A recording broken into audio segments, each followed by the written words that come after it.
Subscribe करें और bell दबाएं ताकि कोई खबर रह न जाए।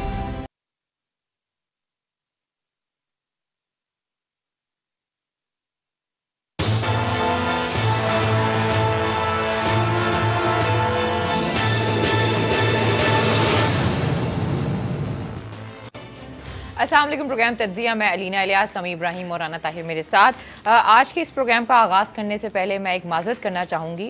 2 दिन पहले मैंने एक कमेंट किया था बिलावल ज़रदारी साहब के हवाले से, और उस हवाले से मुझे बहुत से मैसेजेस आए और बहुत से जालों की जो है वो दिलाजारी हुई। मेरा हरगिज़ मतलब नहीं था किसी की दिलाजारी करना, उसके लिए मैं माज़रत करूँगी। और आज के इस प्रोग्राम में जो टॉपिक्स हैं वो मैं आपको बताती चलूँ। इमरान खान साहब ने अभी बहुत अहम बातें की हैं, कुछ इस हवाले से बात करेंगे। और ख़ासतौर पर उस्मान बुज़दार के हवाले से उन्होंने कहा है कि उनसे बेहतर वज़ीर आला कोई नहीं हो सकता। फिर मसूद असरज़ाब के हवाले से जो खबरें आ रही हैं कुछ उसको भी शामिल गुफ्तगू करेंगे। जी समी साहब। बिस्मिल्लाहिर्रहमानिर्रहीम। बहुत शुक्रिया अलीना। ये बड़ी अहम स्टोरीज़ हैं, लेकिन हम जो आगाज़ है वो आज जो पाक अफ़गान बॉर्डर पर हमला हुआ और वो जो हमारे जवान फेंस लगा रहे थे, और फेंस क्यों लगा रहे थे, इसलिए लगा रहे थे कि एक एतराज़ होता है कि क्रॉस बॉर्डर मूवमेंट है, दहशतगर्द इधर उधर से आते हैं।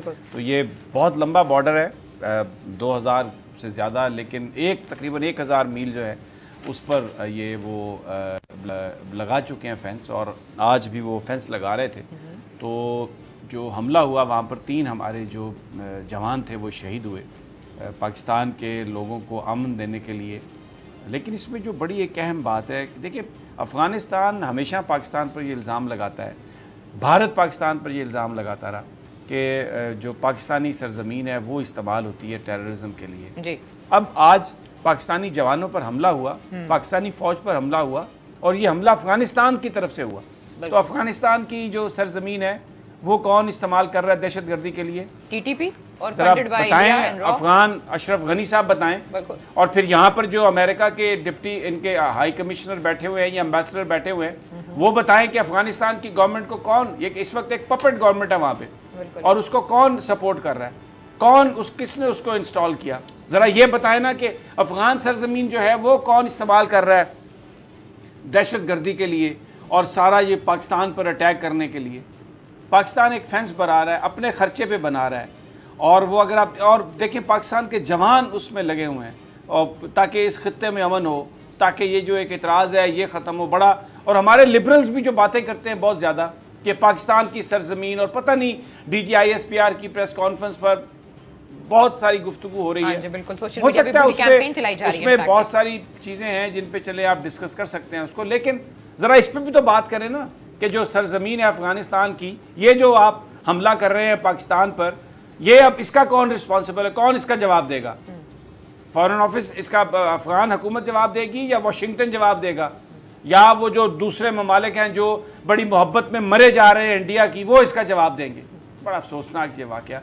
तो मैं एक तो सिर्फ हमारे फॉरेन ऑफिस को मुतहरिक होना चाहिए, वहाँ पे थोड़ा सा भी कुछ होता है तो आपने देखा सुषमा स्वराज साहबा कैसे आगे आगे आके बात करती हैं, और वहाँ पर अफगानिस्तान में कुछ भी होता है वो हर चीज़ का इल्ज़ाम हम पे लगाते हैं। बिल्कुल हमारे फॉरेन ऑफिस को एक्टिव होना चाहिए इसमें। अलीना सही कह रही सर। बात यह है, आप देखें कि इंडिया में कोई वाक़या हो जाए तो वाशिंगटन से किस तरह स्टेट डिपार्टमेंट फ़ौरन बयान जारी कर देता। अब ये अफ़गानिस्तान की सरजमीन जिस पर अमेरिका ने कब्ज़ा किया हुआ है, वहाँ से दहशतगर्दी हुई पाकिस्तान की फ़ौज के ख़िलाफ़, उस पर स्टेट डिपार्टमेंट को सांप सूंघा हुआ, उस पर तो कोई बयान नहीं आ रहा कि जी इस तरह नहीं होना चाहिए, अफ़गान हुकूमत कंट्रोल करे दहशतगर्दों को। इस पर तो वो बिल्कुल खामोश है।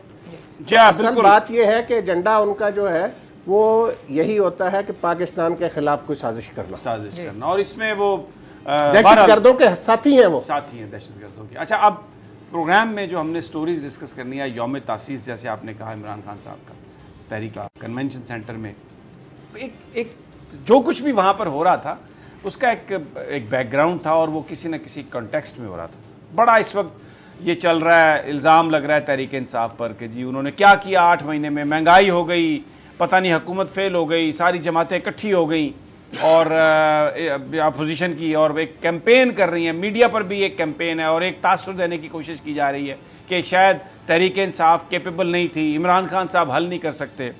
तो आज फिर कप्तान जब आया कन्वेंशन हॉल में तो वहाँ पर अताउल्लाह ईसा खैलवी भी मौजूद थे।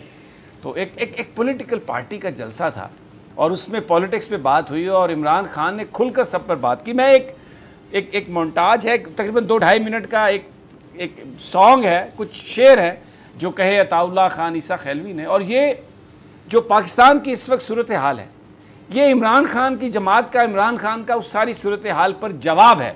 जो लोग बातें कर रहे हैं सब कुछ क्या हो गया जी, बड़ी महंगाई हो गई जी, इंफ्रास्ट्रक्चर बर्बाद हो गया जी, पाकिस्तान इकॉनमी पता नहीं कहाँ चली जाएगी अगर IMF के पास नहीं गए तो, बड़ी बड़ी कहानियाँ, बड़े बड़े अफलातून, और रात को बैठ के पता नहीं क्या कुछ कहते हैं।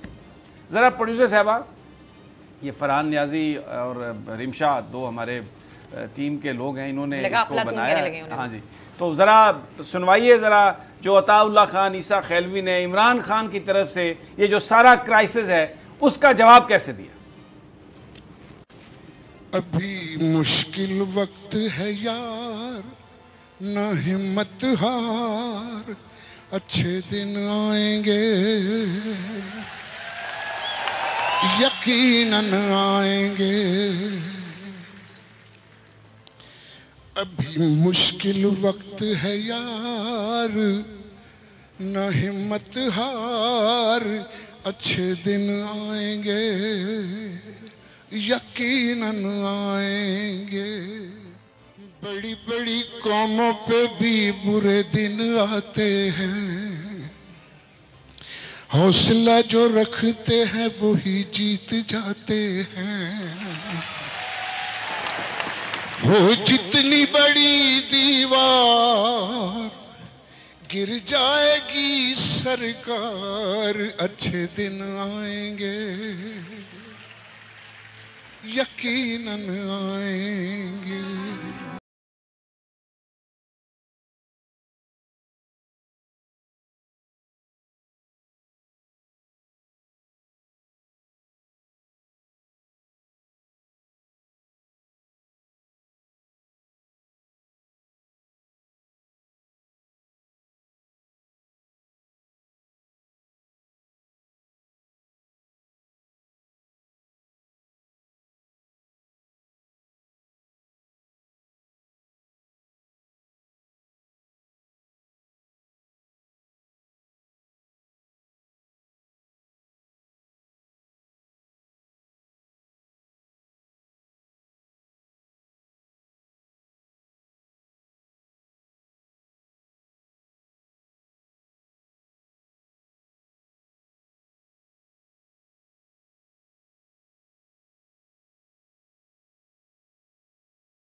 ये वो मनाज़र हैं कन्वेंशन सेंटर के जो हमने आपको दिखाए, जो गुफ्तगू हुई, और जो बिल्कुल मुश्किल वक्त है, कौमों की ज़िंदगियों में मुश्किल वक्त आता है, लेकिन एक उम्मीद है कि इंशाअल्लाह ताला ये मुश्किल वक्त गुजर जाएंगे, इसलिए कि पाकिस्तान का हुक्मरान एक दयानतदार आदमी है, ईमानदार आदमी है, सारी ज़िंदगी वो पाकिस्तान की इज़्ज़त के लिए लड़ता रहा और अभी भी लड़ रहा है, हर महाज पे लड़ रहा है, बेपनाह चैलेंजेस हैं, लेकिन इंशाअल्लाह यकीनन वो अच्छे दिन आएंगे। एक उम्मीद का पैगाम ये दिया इमरान खान ने कि यकीनन पाकिस्तान में अच्छे दिन आएंगे, पाकिस्तान के हालात तब्दील होंगे। और ये जो लोग बीच में जो दीवार बनाए हुए हैं, जो माजी के वो जिसे हम कहते हैं रेमनेंट्स हैं, और हर चीज़ को रोकने दबाने की कोशिश करते हैं, ये जो सरकार के अंदर इनकी सरकार है ये गिरेगी, ये बिल्कुल अवामी राज होगा इसमें। और फिर वो उम्मीद जिसकी बुनियाद पर ये पाकिस्तान के नौजवान और करोड़ों पाकिस्तानी निकले बाहर तहरीक इंसाफ की इमरान खान की क़यादत में तहरीक इंसाफ को जिन्होंने इलेक्शन जितवाया, इसमें इमरान खान साहब ने आज तमाम इश्यूज़ का जवाब दिया, हर चीज़ पर उन्होंने बात की। उनकी जो तकरीर है मैं उसके कुछ हिस्से अलीना और राना साहब चाहूँगा, मैं लोगों को बेसिकली एक जो सारी पॉलिटिकल सूरत हाल है इसका उन्होंने आज जवाब दिया। एक तो उन्होंने ये जो इस वक्त एक बड़ा वावेला है, इस वक्त एक बड़ा शोर है, पीपल्स पार्टी कहती है जी हम फजलुर रहमान साहब की तहरीक में जाएंगे, और नून लीग कहती है जी हम बिल्कुल, हमजा शहबाज साहब रोज़ाना प्रेस कॉन्फ्रेंस करते हैं, मौलाना फजलुर रहमान कहते हैं कि मैं जंग आज़ादी से ज़्यादा मैं मदारस की हिफाजत करूँगा। तो इमरान खान साहब ने आज अपने वर्कर से एक बात कही है। उन्होंने कहा है कि आप सब तैयार हो जाए, यानी वो ये बता रहे हैं कि ये सब लोग जितने मर्जी इकट्ठे हो जाएं, अपनी पार्टी से कहा है कि आप तैयार हो जाएं, ये जमहूरियत के नाम पर ये लड़ाई लड़ने की कोशिश करेंगे। ज़रा सुनिए क्या कहते हैं। आप सब तैयार हो जाओ, ये सारों ने इकट्ठे होके जमहूरियत बचाने के लिए सब ने इकट्ठे होना है। और जमहूरियत बचाने का मतलब यह कि अपनी चोरी बचाना, यानी पॉलिटिकली वो बिल्कुल इमरान खान लड़ने के लिए तैयार है पाकिस्तान को बचाने के लिए, इस करप्शन माफिया के खिलाफ जिस तरह जिस वादे पर वो आया है बिल्कुल लड़ने के लिए तैयार है। और अपने वर्कर से उसने कहा कि आप तैयार हो जाएं, बिल्कुल ये जमहूरियत के नाम पर आके लड़ने की कोशिश करेंगे। और देखिए इसमें निज़ाम की तब्दीली की बात हो सकती है। अगर ये करप्ट निज़ाम जिसको मतलब यही है, तो ये जिस करप्ट निज़ाम को चलाने की कोशिश कर रहे हैं ये MPAs MNAs और घेरे में, तो ये उन्होंने कहा तैयार हो जाएं। राना साहब अक्सर ये बात करते हैं। अब इस तैयारी में अलीना, अब इस तैयारी में ये भी हो सकता है कि वो निज़ाम की तब्दीली की बात करें। तो मुझे तो यही लगा है, मुझे तो ये भी हो सकता है। मुझे तैयार होने का कह रहे हैं ना कौम को, उसका मकसद ये है कि हो सकता है वो रेफरेंडम के लिए आए करना चाहें तो फिर आगे चलते हैं। जी समीर साहब, देखें इमरान खान ने ना ये बड़ा दो टोक मैसेज दिया है। उन लोगों को आपने बड़ा सही लफ्ज़ इस्तेमाल किया है। ये जो बाकियात है ना साबिक हुक्मरानों की, वो मुख्तलिफ जगहों पर बैठी हुई हैं अभी, उनकी सफाई बहुत ज़रूरी है। इमरान खान ने आज वाज़े तौर पर अपनी पार्टी के कारकुनों से कहा कि भाई आप तैयार हो जाएं, ये जमहूरियत के नाम पर चोरों का टोला इकट्ठा होगा, लेकिन हम इनका मुकाबला करेंगे। और वो जो अलीना ने बात की, बिल्कुल इसकी जद में जो भी आएगा देखें वो बह जाएगा। जो रुकावट बनेगा पाकिस्तान में इंसाफ की फराहमी में, वो बह जाएगा। अच्छा, फिर यहाँ पर दूसरी बात भी कर दी है उन्होंने। इमरान खान साहब ने कहा ये ठीक है तो मचाएं जो मर्जी करें, एक बात खुल के कही है NRO के बारे में नहीं मिलेगा, जरा वो भी सुनवा दें खान साहब की जुबानी, क्या है वो? हुदैबा पेपर मिल में दिया था जब शरीफ खानदान को बाहर जाने दिया सऊदी अरेबिया, और फिर आसिफ जरदारी को स्विस बैंक में वापस आने के लिए NRO दे दिया। उन दो NRO की वजह से इस मुल्क में 6,000 अरब से कर्जा गया पाकिस्तान का 10 सालों में 30,000 अरब। मैं किसी सूरत, मैं आप सबके सामने आज कह रहा हूं, जो मर्जी इन्होंने करना करें, मैं अल्लाह को जवाब दूं, मैं किसी सूरत हम NRO नहीं दे सकते। अब यहाँ पर बहुत सारे अफलातून हैं और बहुत सारे सियासी अरस्तू हैं। वो ये कहते हैं कि इस हुकूमत को चलाने के लिए बहुत ज़रूरी है पीपल्स पार्टी को साथ लेके चलें, आप इसके लिए बहुत ज़रूरी है मुस्लिम लीग नवाज़ को साथ लेके चलें। बड़े बड़े अरस्तू हैं, करप्शन की पैदावार हैं सारे वो, और इस करप्ट निज़ाम को बचाना चाहते हैं। लेकिन खान जहाँ जो वादा था पाकिस्तान के अवाम से, जिस वादे की बुनियाद पर उन्होंने इलेक्शन लड़ा, आज वही वादा कि जो मर्जी कर लें सिर्फ अल्लाह की ज़ात को जवाब दे हूँ, और कतई तौर पर कोई NRO नहीं मिलेगा। बिल्कुल आज वाज़े तौर पे बता दिया। वो जो शहबाज शरीफ साहब वहाँ पे होटलों के अंदर जानते फिरते हैं, और अब क्योंकि आ रही है सुप्रीम कोर्ट में ज़मानत की तारीख, तो साथ ही ये खबरें चलवाना शुरू कर दी हैं कि मेडिकल चेकअप हो रहे हैं उनके, तो बड़ा एक अजीब सा माहौल बनाने की कोशिश कर रहे हैं। लेकिन खान साहब ने ये कहा है कि कोई NRO नहीं मिलेगा, किसी तरह से आपको NRO नहीं देंगे। अच्छा, फिर उन्होंने देखिए हुदैबिया पेपर मिल का जिक्र किया। उन्होंने कहा कि ये अदालतों को भी बुरा भला कहते हैं, बिल्कुल, और एक टेक्निकल रीजंस पर इन्होंने जो कुछ भी लिया, हुदैबिया पेपर मिल का जो केस था वो बहरहाल एक सर जिन्होंने जाने दिया इस केस के बाद भी, और जो स्विस बैंक का सारा इशू था वो सारा जाने दिया, उनको भी तो पूछना चाहिए ना कि आपने क्यों जाने दिया, क्यों NRO दिया? उन्होंने भी तो कौम के साथ गद्दारी की ना। बड़ी दर्दनाक कहानी है। मैं आपको बता दूं कि 2 साल तक वो जो रेफरी जज के पास वो केस गया था, 1.5-2 साल रेफरी जज साहब जो इस वक्त लाहौर हाई कोर्ट के चीफ जस्टिस हैं, उन्होंने अपने पास रखा हुदैबिया का केस। फिर उसके बाद उन्होंने कहा नहीं जी बिल्कुल ये केस खुल ही नहीं सकता, इसको आपको री इन्वेस्टिगेशन की ज़रूरत ही नहीं है। और फिर मैं आपको बताऊं उसमें जो फिर बाद में जो नैब के प्रोसिक्यूटर थे, उन्होंने इसमें अपील ही दायर नहीं की, और वो प्रोसिक्यूटर माशाल्लाह मोअज़्ज़िज़ जज हैं सिंध हाई कोर्ट के, लेकिन उन्होंने अपील ही नहीं दायर की। और चेयरमैन साहब जो कमर जमान साहब ने कहा हमने ये फ़ैसला कर लिया कि जनाब ये तो बड़ा, अगर हम ये खोलेंगे या को करेंगे तो ये तो बहुत जो नैब है उसके ऊपर छींटे उड़ेंगे, वो बदनाम हो जाएगी।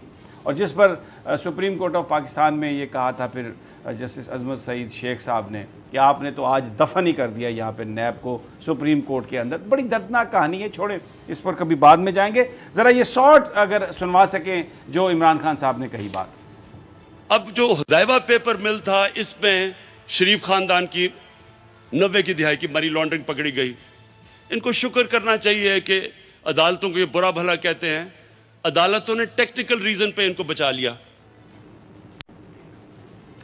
अब ये बिल्कुल मेरी बहस चल रही थी, जो हमारी प्रोड्यूसर हैं वो कह रही थी कि टेक्निकल है, मैं कह रहा था कि शायद टेक्निकल है। तो अभी जब खान साहब की आवाज़ आई है तो मुझे पीसीआर से बड़ी चीखती आवाज़ आई है कि देखा मैंने ये कहा था कि टेक्निकल। बहरहाल वो जो इमरान खान साहब कहना चाह रहे थे वो ये है कि ये अदालतों को बुरा कह रहे हैं, लेकिन अदालतों ने ही इनको रिलीफ दिया। और इन्होंने जैसे पनामा केस में अदलिया की जैसे धज्जियाँ उड़ाई, जो अल्फाज इस्तेमाल किए और एक बयानिया बना दिया कि ये 4, 5, 6 लोग किस तरह से करेंगे। और अभी भी जो रिलीफ मिला उसी जज ने दिया। देखिए जस्टिस आसिफ सईद खान खोसा ने रिलीफ दिया और उसी अदालत ने दिया जिसका ये मजाक उड़ाते थे। अदालतें कानून और आइन के मुताबिक फैसला करती हैं और अब भी कानून और आइन के मुताबिक ही फैसला करेंगे वो जज साहबान। लेकिन अगर इनको रिलीफ मिले तो अदालतें अच्छी, अगर फैसला इनके हक में ना आए तो अदालतें बुरी। उनको भी बुरा भला कहते हैं। यानी इनकी जो सियासत है, जो खान साहब बताना चाह रहे थे, जो पॉलिटिक्स है या ये जो इनका अच्छा कहने का या बुरा कहने का पैमाना है, वो ये है कि बस इनके मफादात का तहफ़्फ़ुज़ हो जाए। जो इनके मफादात का तहफ़्फ़ुज़ करेगा वो अच्छा है, बाकी सब बुरे।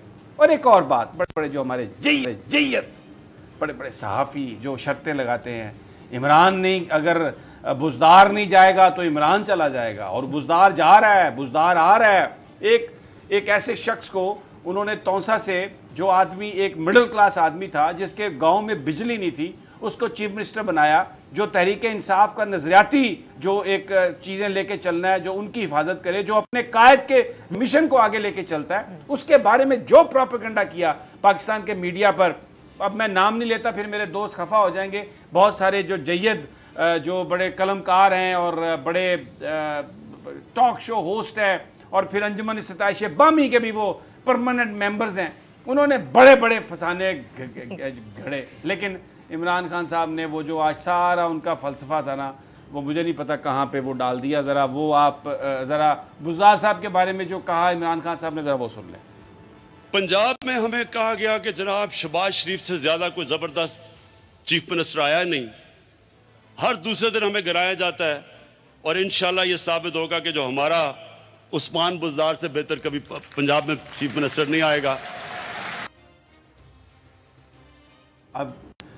अब ये देखें, ये इमरान खान साहब अपने चीफ मिनिस्टर उस्मान बुज़दार के बारे में कह रहे हैं, तो मैं ये पूछता हूँ उन तमाम वो जो मुहक्किकीन हैं, देखिए जब आप एक एनालिसिस करेंगे किसी लिफाफे की बुनियाद पर, जब आप एनालिसिस करेंगे अपनी ख्वाहिश की बुनियाद पर, तो वो गलत होगा। ये इमरान खान साहब ने, थोड़ा ध्यान से बोलिएगा, देखें ये इमरान खान साहब वज़ीर-ए-आज़म पाकिस्तान का ये इस्तेहकाक है, तहरीक इंसाफ पार्टी जीती कि वो किसको अपना पंजाब में पार्लिमानी लीडर बनाए। उन्होंने उस्मान बुज़दार को बनाया, तो भाई आप एक्सेप्ट कर लें। नहीं जी, क्योंकि उस्मान बुज़दार बड़े बड़े लिफाफे नहीं देता। उस्मान बुज़दार अब DGPR को नहीं कहता कि इन जर्नलिस्टों के एंकर्स के कमरे बुक कराओ, स्टार होटल्स में बड़ी बड़ी प्राडो दो, इनको घुमाओ फिराओ, और किसी की शादी है तो 2 लाख दे आओ, जाके ये दे आओ। ये जो शहबाज शरीफ साहब ने जो पूरे माहौल किया था, उस्मान बुज़दार ऐसा नहीं कर। अब ये तकलीफ है। अब ये देखिए हमारे जो सहाफ़ी भाई हैं वो भी एक बहुत बड़ा माफिया है, ये मानना पड़ेगा भाई। मैं बड़े लिजाजत से ये बात अर्ज कर रहा हूँ, बड़ा खौफजदा होके उनसे डर के, क्योंकि पतलून तो वो किसी वक्त भी उतार सकते हैं किसी की। सिर्फ सहाफियों के अलावा पीटीआई के अपने लोगों ने उनके खिलाफ कैंपेन किया ना, वज़ीर उस्मान बुज़दार के खिलाफ, वो भी तो बात करें ना। सिर्फ आधी बात तो नहीं ना कर सकते, वही जाके बैठते हैं और वही इस तरह के कमेंट करते हैं, वही जो खबरें देते हैं। मोस्टली लोगों का ताल्लुक पीटीआई से है। अब ये भी तो देखें ना, घर को आग घर के चिराग से लग रही है। ये बात आपकी सही है कि वो, क्योंकि जो उनकी ख्वाहिशात होती थी ना, वो रात के खाने में बयान करते थे और वो अगले दिन के शाम के प्राइम टाइम टॉक शो में वो फिर वो आगे से वो बयान हो जाती थी सारी की सारी चीज़ें। तो बहरहाल एक ये जो आज का जो जलसा था, इसमें जो इमरान खान साहब का अपना विज़न है वो उन्होंने बड़ा खुल के बयान किया। जो पाकिस्तान के अंदर जो शोर गुगा है, जो वावेला है, उसका उन्होंने बताया कि मैं इससे डरने वाला नहीं हूँ। मुश्किल वक्त है, तस्लीम किया इस बात को। अताउल्लाह ईसा खेलवी ने जो आज शेर पढ़े वहाँ पे, वो यही थे कि मुश्किल वक्त है, लेकिन कौमों पर आता है मुश्किल वक्त, गुजर जाएगा इंशाअल्लाह, ये वक्त भी गुजर जाएगा, इकट्ठे रहें। और पीटीआई के लोगों से कहा है प्राइम मिनिस्टर ने कि तुम तैयार रहो, ये जमहूरियत के नाम पर, महंगाई के नाम पर, पता नहीं किस किस के नाम पर क्या कुछ करने की कोशिश करेंगे, लेकिन हम लड़ेंगे और इंशाअल्लाह पाकिस्तान के लिए जो कुछ हुआ वो करेंगे। तो आज की जो तकरीर थी यौम तासीस, एक इंतहाई पॉलिटिकल माहौल था और उसमें फिर वो एक सियासी जमात का मंजर था, उसमें गाने थे, उसमें डांस था, उसमें नारे थे और लोग साथ बैठे हुए थे सब। अच्छा तो, राना साहब, sorry to cut you here Sami साहब, यहाँ पर उन्होंने बात की है कि एनआरओ की सूरत में नहीं दिया जाएगा, लेकिन आपने साद रफीक साहब, जो कल इनका कोई आपस में मीटिंग हुई है, उसके बाद जितना साद रफीक साहब बिलबिलाएं और जितना उन्होंने शाउट किया और उन्होंने कहा है कि बेसिकली पार्टी जिस तरफ जा रही है इसको उस तरफ नहीं जाना चाहिए था, अगर यही करना था तो पहले ये स्टांस नहीं लेना चाहिए था। फिर ख्वाजा आसिफ साहब का नाम आ रहा है जिसमें कहा जा रहा है कि पार्लियामेंट्री लीडर जो है शहबाज शरीफ साहब की जगह उनको बना दिया जाएगा। इस तरह की चीज़ें तो हो रही हैं, इसका मतलब है कहीं ना कहीं कुछ ना कुछ तो चल रहा है। देखिए ये जो अलीना बात आप कर रही ना, ये उनकी तरफ से है सारा कुछ। ठीक।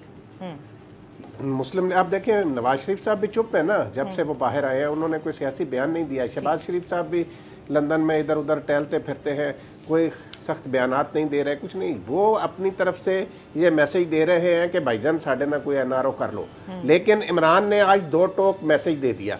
देखिए एक और बात बड़ी गहरी की है इमरान खान ने, उन्होंने कहा कि हम नए पाकिस्तान में सब के लिए एक कानून लेकर आ रहे हैं। वो दो कानून वाला काम खत्म करना चाहते हैं। अब ये वो कैसे लाएंगे? सेनेट में तो उनकी अक्सरियत नहीं है, यहाँ पे आएगी निज़ाम की तब्दीली की बात। ठीक। पाकिस्तान में सब के लिए एक कानून लाने के लिए आपको इस निज़ाम को बदलना होगा। ठीक है। और वो इमरान खान ने वादे कर दिया कि ये जो है ना दो कानून, उन्होंने मिसाल दी ना, गरीब आदमी का इलाज तो हो नहीं सकता बाहर। नवाज शरीफ साहब कहते हैं अब कई दिहाइयाँ ये हुक्मरान रहे और इलाज कहते हैं बाहर, उनका दामाद बाहर, मियाँ शहबाज शरीफ का इलाज बाहर, इसाक डार का इलाज बाहर, नवाज शरीफ साहब। तो फिर पाकिस्तान को क्या दिया आपने? शरीफ मेडिकल कॉम्प्लेक्स हो रहा ना सर, अभी तो इलाज तो यहीं से हो रहा ना, उस पर भी एतमाद नहीं है, उस पर भी कहते हैं बाहर जाना है। ठीक है राना सर, यानी जो अपना अस्पताल है उस पर भी एतमाद नहीं है लीना इन्हें। ठीक है जी। अच्छा अभी प्रोग्राम में वक्त एक छोटी सी ब्रेक है, जब ब्रेक से वापस आएंगे तो मौलाना मसूद अजहर के हवाले से जो खबरें आ रही हैं उनको भी शामिल गुफ्तगू करेंगे। हमारे साथ ही रहिएगा।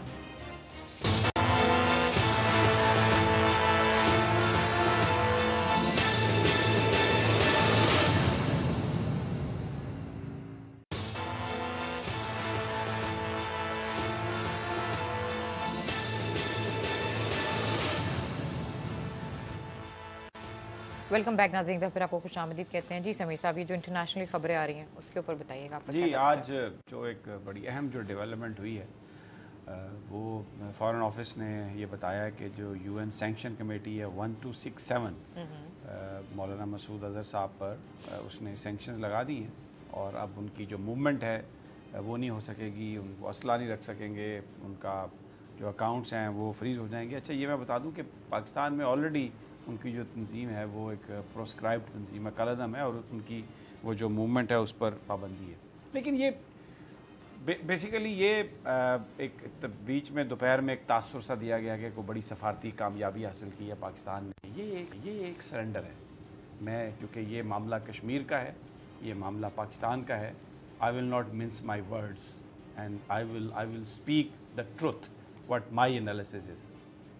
ये एक सरेंडर है और उसकी बुनियादी वजह यह है कि जो लोग पाकिस्तान को IMF के पास ले जाना चाहते हैं, जो फाइनेंशियल एक्शन टास्क फोर्स का प्रेशर जिन्होंने डलवाया, ये वो जो सारी टीम है, क्योंकि IMF एक पॉलिटिकल बैंक है तो इसलिए उन्होंने इंडिया की ज़बान बोलकर जो इंडिया जो बात कह रहा था उसको नाफुजुल अमल करने के लिए ये पाकिस्तान को एक सरेंडर पे मजबूर किया। तरीका ये इख्तियार किया गया क्योंकि यूनाइटेड नेशन के जो UN सिक्योरिटी काउंसिल में डायरेक्ट अमेरिका जा रहा था, वहाँ पे चाइना ब्लॉक कर रहा था। लेकिन अभी कुछ रिसेंट दिनों में जो मैनूवरिंग हुई है उसमें ये तय किया गया कि बिल्कुल ठीक है, पाकिस्तान ये नहीं कहेगा चाइना से कि वो टेक्निकल होल्ड जिसकी बुनियाद पर मौलाना मसूद अजहर साहब को टेररिस्ट डिक्लेयर नहीं किया जाता था, उस होल्ड को वो विड्रॉ कर ले। अब ज़रा मैं इसको आपको थोड़ी सी कहानी सुनाता हूँ, ज़रा ये सुनिएगा। ये 1999 में था जब मौलाना मसूद अजहर रिहा हुए थे। IC-814 इंडियन एयरलाइंस हाईजैक हुई, कंधार गई और मौलाना मसूद अजहर गिरफ़्तार थे, उनकी रिहाई हुई और वो वहाँ से फिर पाकिस्तान आ गए और रिहा हो गए। 1999 का ये वाक़या है, लेकिन 2009 तक, जब तक परवेज़ मुशर्रफ की गवर्नमेंट थी पाकिस्तान में, ये नहीं इंडिया को जुर्रत हुई कि वो इस हवाले से कुछ भी कर सकता। पहली दफ़ा इंडिया 2009 में गया सैंक्शन कमेटी में और उन्होंने ये रिक्वेस्ट की कि मौलाना मसूद अज़हर पर पाबंदी लगाई जाए। एक ही मुल्क था उस वक्त, किसी ने बात नहीं सुनी।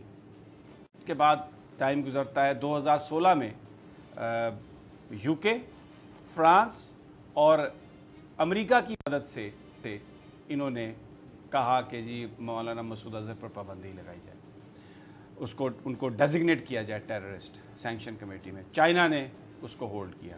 2017 में फिर इन्होंने यही कहा, लेकिन चाइना ने फिर उसको होल्ड किया।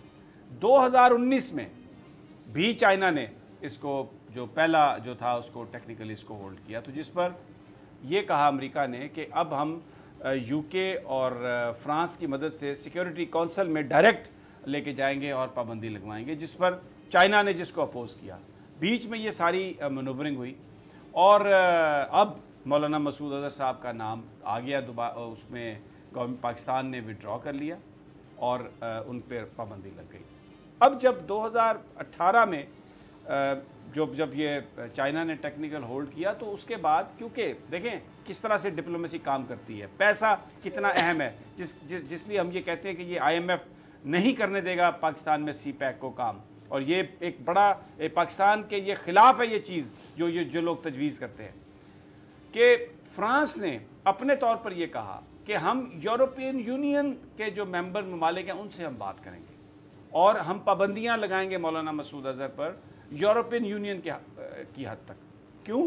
भारत राफेल जहाज़ खरीद रहा है फ्रांस से, एक उनका बहुत ज़्यादा बड़ा इकोनॉमिक उसमें इंटरेस्ट था। और सेकेंडली जो जिस बात की वजह से मैंने ये सारी कहानी आपको नरेट की है, 2008 में 2009 में मुशर्रफ साहब की गवर्नमेंट जब वो ख़त्म होती है और उसके बाद जनाब आसिफ अली जरदारी साहब पीपल्स पार्टी में आते हैं और उसके बाद उनकी गवर्नमेंट आती है, फिर नवाज शरीफ साहब के 2009 से लेके 2016 तक जो मुल्क अकेला था इंडिया, 2009 से पहले 1999 से 2009 तक वो आए ही नहीं। उन्हें पता था कि हमें कोई सपोर्ट नहीं मिल रही, लेकिन फिर क्योंकि पाकिस्तान में ऐसी हुकूमतें थी जो भारत की बात सुनती थी, जो वाशिंगटन की बात सुनती थी, जिसकी बुनियाद पर मैं ये कहता हूँ कि ये जो बड़ी सियासी जमातें हैं, जिनमें पाकिस्तान पीपल्स पार्टी है, जिनमें मुस्लिम लीग नून है, जिसमें मौलाना फजलुर रहमान का एक घिनौना किरदार है, कश्मीर कमेटी का चेयरमैन बन के उन्होंने जिस तरीके से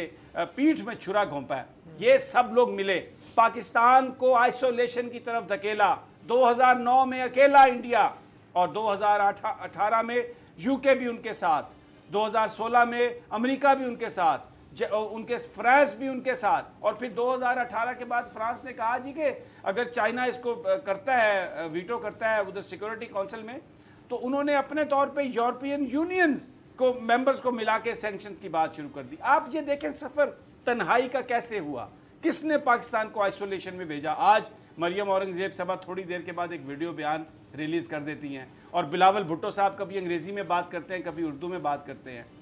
ये आइसोलेशन पाकिस्तान की, नवाज शरीफ साहब ने तो वज़ीर ख़ारजा बनाया ही नहीं, उन्होंने कहा मैं अपने पास रखूँगा।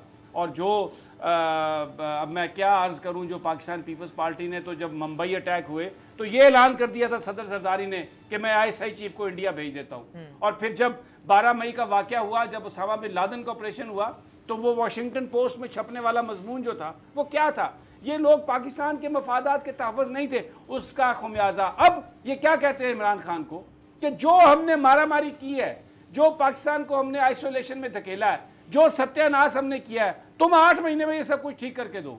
वो कैसे करेगा ठीक वो? और फिर सिस्टम के अंदर ऐसे लोग हैं उनके जो पता नहीं का। यही वो वजह है जो आज इमरान खान ने बात कही कि तैयार रहो, ये जमहूरियत के नाम पे बात करेंगे। इमरान खान को ये सिस्टम चेंज करना पड़ेगा। वजीर आजम से इमरान खान का सदर इमरान खान बनना पड़ेगा। इस मुल्क में सदारती निज़ाम, छोटे सूबे, डायरेक्ट इलेक्शन से सदर, डायरेक्ट इलेक्शन से सेनेट, डायरेक्ट इलेक्शन से कौमी असम्बली, ये करना पड़ेगा। वगरना ये मफादात, ये इंटरेस्ट ओरिएंटेड ग्रुप, ये जो सियासतदान हैं जो बज़ाहिर पाकिस्तान की पॉलिसीज़ की बात करते हैं, लेकिन तारें पीछे से कोई और इनकी हिलाता है, ये पाकिस्तान के न्यूक्लियर प्रोग्राम पर भी कंप्रोमाइज़ करवाएंगे। एक बात याद रखें, हुकूमत को मैं ये आज बिल्कुल कहना चाहता हूँ कि जब आप पसपा होते हैं, जब आप सरेंडर करते हैं तो उसका कोई एंड नहीं होता। फिर जो जीतने वाला है, जो जलगार करने वाला है, वो आपको कोने तक रगेदता हुआ ले जाता है। आज आप अगर कश्मीर पर कंप्रोमाइज़ करेंगे तो कल आपको न्यूक्स पर भी कंप्रोमाइज़ करने पर मजबूर करेंगे। खुदा के लिए उस तरफ इस कौम को ना ले जाएं। ये बड़ी लड़ने वाली कौम है, 22 करोड़ की ये कौम है। और आपको पता है क्या कहा एलिस वेल्स ने कल, जब वो बता रही थी तमाम सहाफ़ियों को यहाँ पे अपने लाइक माइंडेड जर्नलिस्ट को बुला के कि जी चाइना और ये सब कुछ बस हो गया और वो अब सैंक्शन कमेटी जाएगी और सब कुछ कर दिया जाएगा, मौलाना मसूद अजहर चले जाएंगे उसमें। DGISPR की प्रेस कॉन्फ्रेंस के हवाले से उनसे सवाल हुआ कि उन्होंने ये कहा है कि रॉ भी तो PTM को पैसे देती है, तो ये पाकिस्तान के मामलात में मुदाखलत नहीं है। तो क्या कहा एलिस वेल्स ने? उसने कहा कि I don't have evidence, this is what she said. DGISPR की प्रेस कॉन्फ्रेंस को, पाकिस्तानी फौज के तर्जमान की प्रेस कॉन्फ्रेंस को रद्द कर दिया अमेरिकन ने। तो खुदा के लिए मत सरेंडर इतना करें, कौम को ये लॉलीपॉप मत दें, ये खबरें मत चलवाएं कि सफारती महाज पर पाकिस्तान को कामयाबी हुई। एक सरेंडर किया आपने, आज तस्लीम करें, आप अपनी कमजोरियां बताएं, आगे की पॉलिसी में लोगों को एतमाद में लें। ये जो बड़े बड़े इश्यूज हैं उन पर बताएं कि हम कोई कंप्रोमाइज नहीं करेंगे। ये कौम आपके साथ मरने लड़ने के लिए तैयार है, लेकिन उनके साथ सच तो बोलें राना साहब। जी समी साहब, बिल्कुल आप सही कह रहे हैं कि असल बात यह है कि कौम को सही सूरत हाल बताई जानी चाहिए। बात यह है कि जो आपने पाकिस्तान की सफारती तन्हाई की बात की समी साहब, ये एक सोचे समझे मंसूबे के तहत 2008 से लेकर 2018 तक इस पर काम किया गया। और इसमें इस्तेमाल कौन हुए? उस वक्त के हुक्मरान जनाब आसफ जरदारी साहब और जनाब मियां मोहम्मद नवाज शरीफ साहब। ये तल्ख हकीकत है हमारी तारीख की कि ये दोनों जो हुक्मरान थे, इन्होंने पाकिस्तान के कौमी मफादात का अपने ज़ाती मफादात के लिए और एक बात राना साहब, एक बात मैं फिर कहना चाहता हूँ, पाकिस्तान के अंदर जो आदमी कश्मीर की बात करता है उसको दहशतगर्द जो आज कहेगा ना, वो डरे अल्लाह से। वो जो तंजीमें जो कश्मीर की बात करती थी, दहशतगर्द तंजीमें नहीं थी। खुदा के लिए दहशतगर्द तंजीमों के साथ कश्मीर को मत मिलाएं। कश्मीर के अंदर एक फ्रीडम मूवमेंट है, एक आज़ादी की तहरीक है जो 1947 में उन लोगों से वादा किया गया। वो हमारी माएँ, वो हमारी बहनें, वो हमारे बच्चे, वो जो वहाँ पर उनके साथ जो जुल्म सितम हो रहा है उस पर बात करें। शर्म आनी चाहिए ये कहते हुए कि दहशतगर्दों की गुंजाइश नहीं है पाकिस्तान में। क्या दहशतगर्दी की है मौलाना मसूद अजहर ने पाकिस्तान में?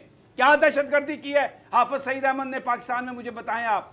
ये जो कश्मीरी जो कश्मीर की बात करते हैं वहां पर जो खून बहता है उस पर उनका दिल रोता है। जो कौम को बताते हैं, बताएं पुलवामा अटैक में तो भारत कोई सबूत ही नहीं दे सका कि पाकिस्तान की सरजमीन उसमें इस्तेमाल हुई। आप क्यों कह रहे हैं इनको कि ये दहशतगर्द है? ये दहशतगर्द नहीं है। कश्मीर के अंदर जो लड़ रहे हैं लोग, जो कश्मीर के अंदर रेजिस्टेंस कर रहे हैं भारत की फौज के साथ, वो दहशतगर्द नहीं है, वो आज़ादी की तहरीक है। वो आज़ादी उनके साथ एक वादा हुआ, वो उस वादे को कह रहे हैं कि आप पूरा करें। ये मत करें, इस्लामती कौंसिल ने किया, ये मत करें, ये आप ना करें। वो कोई जहादी नहीं है। बेसिकली ये तो तसलसल चला आ रहा है ना, जिस तरफ आपने भी इशारा किया है, चाहे वो नून लीग की गवर्नमेंट रही है, पीपल्स पार्टी की गवर्नमेंट रही है, जितना ये सीरियस रहे हैं फॉरेन मिनिस्ट्री को, वो हमारे सामने है। बहुत से ऐसे शर्मिंदा कर देने वाले इंटरव्यूज हैं जो अल जजीरा पे हिना रब्बानी खर साहिबा के, अगर उनको सुना जाए तो आप परेशान हो जाते हैं कि ये हमारी फॉरेन ऑफिस को रिप्रेजेंट कर रही थी उस वक्त। और इस तरीके से नवाज शरीफ साहब के दौर में जो हमारे फॉरेन ऑफिस का हाल रहा है वो आपके सामने है। बड़ी मुश्किलों से हमें कोई फॉरेन मिनिस्टर मिला था अल्लाह अल्लाह करके। वो एक फातमी साहब रखे हुए थे उन्होंने। देखिए, ये मैं वही अर्ज कर रहा हूँ कि ये आप मत खेलें लोगों के जज्बात से। भारत के जो दहशतगर्दी कर रहा है उस पर बात करें ना। आप कश्मीरियों की हिमायत करते रहेंगे, सफारती डिप्लोमेटिक हमायत आप करेंगे, अखलाकी हमायत आप करेंगे, बिल्कुल अच्छी बात है, कोई भी दहशतगर्दी नहीं चाहता। लेकिन मुझे ये बात बताएं, जो वहां पे रेप हो रहे हैं, जो वहां पर कत्ल हो रहे हैं, जो वहां पर लोगों को घरों से निकाल के उनके घरों को आगे लगाई जा रही हैं, उस पर कोई बात करेगा? उस पर तो कोई बात करें, बुलाएं कॉन्फ्रेंस, जाएं पूरी दुनिया में भेजें। और क्यों आप ये लोग आपसे सवाल करेंगे भाई यार, ये लोग आपसे सवाल करेंगे भाई, ये लेजिटिमेट सवाल हैं। आप नहीं कश्मीर पर सौदेबाजी कर सकते, ये पाकिस्तान का मसला है, पाकिस्तान के अवाम का मसला है। कश्मीर पाकिस्तान का है, वो पाकिस्तान के साथ इलाहाक चाहते हैं, पाकिस्तान का झंडा लेके अपनी मैयतों को उन झंडों में दफनाते हैं। बिल्कुल ऐसा, बिल्कुल ऐसा। तो 15 अगस्त को भारत के जो तिरंगा है उसे आग लगाई जाती है और 14 अगस्त को जो पाकिस्तान का परचम है उससे सर पे रखा जाता है। और जैसे कि समी साहब ने कहा कि जब तदफीन की जाती है शोहदा की तो पाकिस्तान के परचम में की जाती है। मैं माफी चाहता हूँ, मैं माफी चाहता हूँ कि मेरी आवाज बुलंद हो गई होगी, लेकिन मैं आपसे ये कहता हूँ ये पूरी कौम जो है ये कश्मीर के मामले पर, कश्मीरी खून के मामले पर दगा बर्दाश्त नहीं करेगी। बिल्कुल ऐसे जी। आज के प्रोग्राम से मुझे समी साहब को, राना ताहिर साहब को इजाजत दीजिए। अपना बहुत ख्याल रखिए। अल्लाह ने के बाद।